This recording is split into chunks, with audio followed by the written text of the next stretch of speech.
Level 1. The Recruit. You finish school at 17. A week later, the draft notice arrives. In North Korea, they don't ask if you want to serve. Everyone serves. Men 10 years. Women up to 7, but voluntarily forced.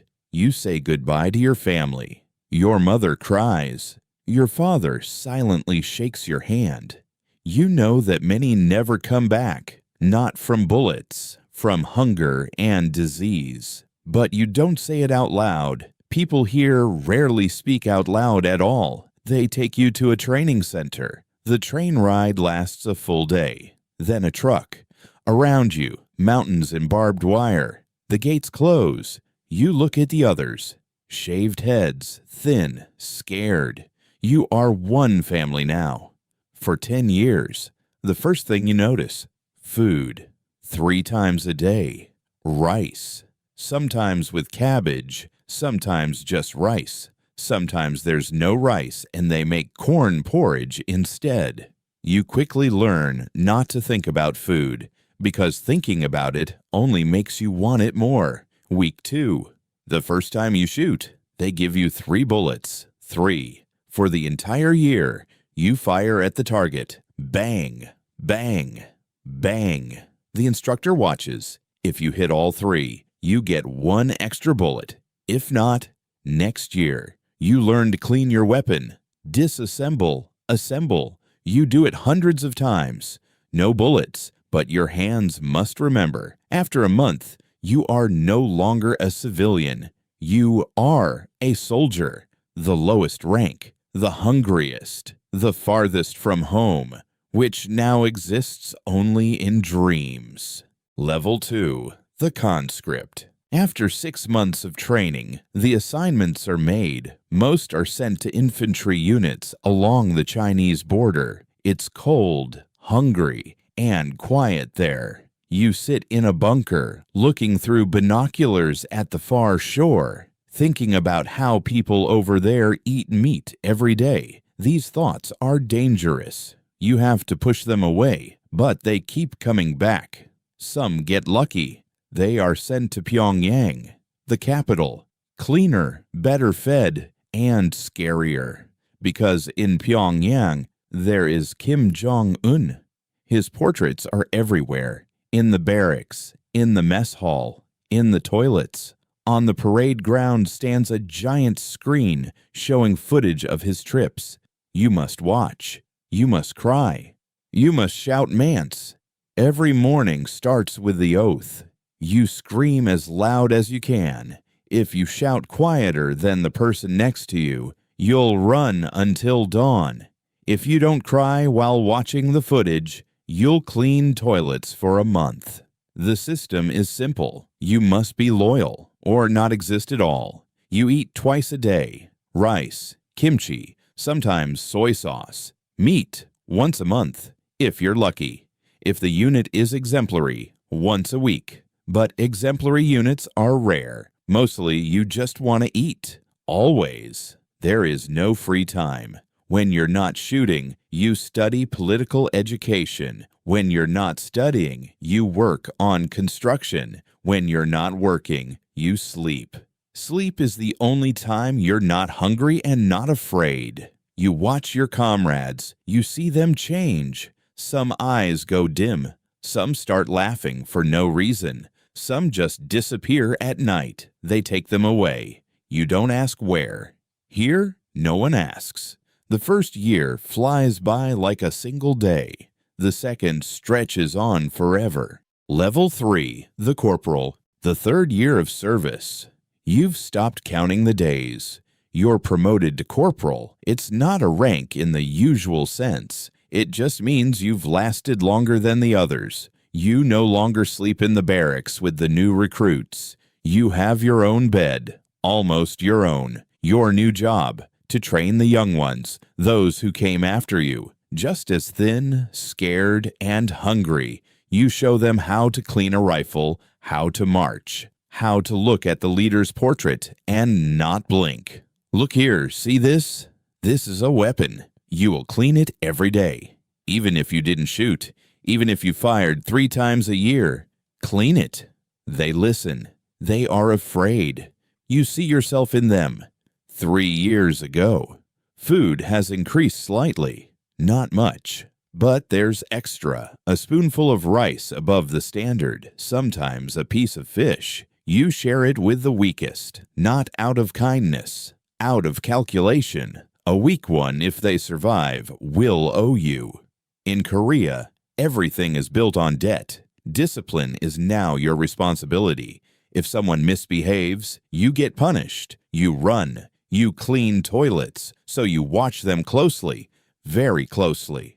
At night, you sometimes wake up from your own screams. Dreams of home, mother, food on the table, real food, meat. You wake up, lie there staring at the ceiling. Soldiers snore around you. Somewhere a dog barks. Soon, the dog will be eaten. Here, they eat everything. Morning comes. A new day. New recruits. New portraits. A new spoonful of rice. You teach them the most important lesson. In this army, the strong do not survive. The invisible do. Those who keep their heads down don't complain. Don't cry. Those who look at the portrait and smile, even when inside there is nothing. Level 4, the sergeant. 5th year, you're a sergeant. Real power. You command 40 people. They stand when you enter. They are silent when you speak. They eat when you allow it. The rations hardly change. Rice, kimchi, water. But now you get your portion first. You pick the best pieces. The rest, for them. That's how the system works. Discipline is your responsibility. If someone runs away, it's on you. If someone says something they shouldn't, it's on you. So you watch them. Report them. To the political officer, the commissar, the neighboring sergeant. Everyone reports on everyone. It's the only way to survive. Sometimes inspections come from Pyongyang. They watch how you shoot, how you march, how you shout the toasts. If your men don't shout loud enough, you lose your ration. Too loud, but out of rhythm. You lose it too. You've learned to read faces. Generals, political officers, special instructors. You know when to smile and when to hide your eyes. This is more important than shooting. At night, the barracks are quiet. Sometimes there's crying. You don't interfere. If they cry, they're still alive. If they stop, they'll disappear soon. You look out of the window at the barbed wire. 5 more years until discharge, if you live that long. Level 5, the officer. 8th year, you're a lieutenant. The path upward was long. First exams, then a party recommendation, then the academy. 2 years in Pyongyang, where they fed you meat and taught you not to fight, but to think. Think in a party way. Now you command a platoon. You have your own room. Separate. Small, but separate. On the wall, a portrait of the leader. Your bed beneath it. You sleep and see him in your dreams. It's normal. That's how it should be. You are married, not for love. By permission. She was chosen for you. A good party family. Works at a factory. You see her once a month. That's enough. In your platoon, 45 people. You know half of them want to eat. Half want to run. The other half don't exist because in the Korean army, everything is divided into two, the right and the wrong. Monthly meetings, self-criticism. You stand and admit your mistakes. Didn't love the leader enough. Didn't fight the enemies fiercely enough. Didn't sing loud enough in the choir. Everyone nods. Everyone understands. Tomorrow, anyone could be in your place. You've seen purges, people who disappeared overnight, their names erased from records, their photos removed from newspapers, families sent to camps. You don't know what happened to them. You don't want to know. At night, you check the posts. Soldiers stand in the dark, facing south.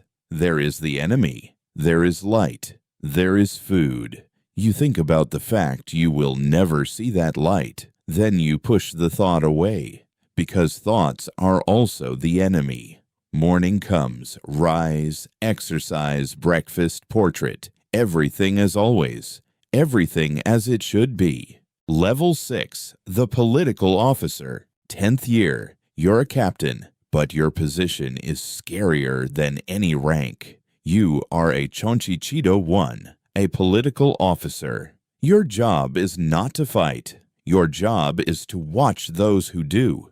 Every day you walk through the barracks. You look soldiers in the eyes. Ask what they dreamed, what letters they got from home, what they talk about in the smoke room. You're not looking for enemies. You're looking for doubt. Doubt is already treason. You have a network of informants. Soldiers reporting on sergeants. Sergeants reporting on officers. Officers reporting on each other. You compile it all into reports. With a red pencil, you mark those who will disappear tomorrow. You feel no guilt. You were taught the purity of the ranks is more important than any single life. One infected could destroy the whole army. Your job, amputate the infected. Sometimes you witness executions, shooting, hanging, sometimes just disappearance. You stand and watch. Report to the top, sentence carried out, signature below, stamp. At home, you are silent. Your wife knows what you do, but she doesn't ask. The children are told, Daddy is on important work. They don't pry. Here, no one pries. At night, you sometimes wake up, stare at the ceiling, think about those you sent away. Their faces fade quickly. Their names, even faster. It helps you keep going. Morning comes. New day. New reports. New red marks. You do your job. Because if you don't, someone else will do it to you. Level 7. The General. 20 years of service. You're a lieutenant general. You have a car with a driver, your own house. Not an apartment, a real house, with a fence and guards. The fridge is stocked with meat, real meat, not soy. You eat it every day and no longer remember the taste of hunger. Your children go to a special elite school. They don't know what rice without meat is. They don't know what it's like to clean a rifle in the winter cold. You raise them in a different world, a world where there is everything, but fear remains. You travel to meetings in Pyongyang, sit in enormous halls, listen to speeches, clap exactly as prescribed. Not a second more, not a second less. Special people watch. If you make a mistake, tomorrow you won't be a general, you'll be nothing. Purges don't spare generals either. You've seen colleagues disappear. Those you started with as a lieutenant. Their names erased from records, their portraits removed, their families sent to camps. No one asked why. In Korea, they don't ask. You command a division, 10,000 people, but real power isn't yours. It belongs to the political officers stationed in every headquarters, watching every word you say. You sign orders. They sign the approval for those orders. Sometimes you visit the troops. You look at the soldiers, thin, hungry, eyes empty. You know they hate you. You know they are right, but you can't change anything. The system is bigger than you. In the evening, you sit in your office, the leader's portrait on the wall. You look at him and wonder, does he see you? Does he see anyone besides himself? There is no answer, and there never will be. Tomorrow comes. A new speech, new applause, a new lie. Level 8, the Marshal. 30 years of service. You are a Marshal of the Korean People's Army. Your face is known to the entire country. It hangs on every building, in every barracks, in every classroom. Children memorize your quotes. Soldiers cry looking at your portraits. On TV, every day shows footage of your travels. You live in a palace, a real one, with a park, a pool, a private theater. Food is brought from special farms. Doctors check every dish before you taste it. Too many people would like to kill you. Your power is absolute. You sign orders that send thousands to their deaths. You appoint generals and remove them with a single stroke. You decide who lives and who disappears forever. But you never go out alone. Every step is calculated. Every word is recorded. People around you smile, but you know, tomorrow they might be smiling at someone else. If that someone else takes your place, you rarely sleep. At night, thoughts come. Of those you sent away. Of those who could replace them. Of what will come next. There is no answer. In Korea, it is forbidden to speak of the leader's death. Even thinking about it is treason. Sometimes you look out over Pyongyang. The city below sparkles with lights. Beautiful. But you know that behind that beauty, hunger, fear, emptiness, you built this world yourself. Now you are its prisoner. Morning comes. A new day. New footage. New applause. You smile at the camera. Wave your hand. Get into the armored limousine. Inside, darkness. Outside, eternity.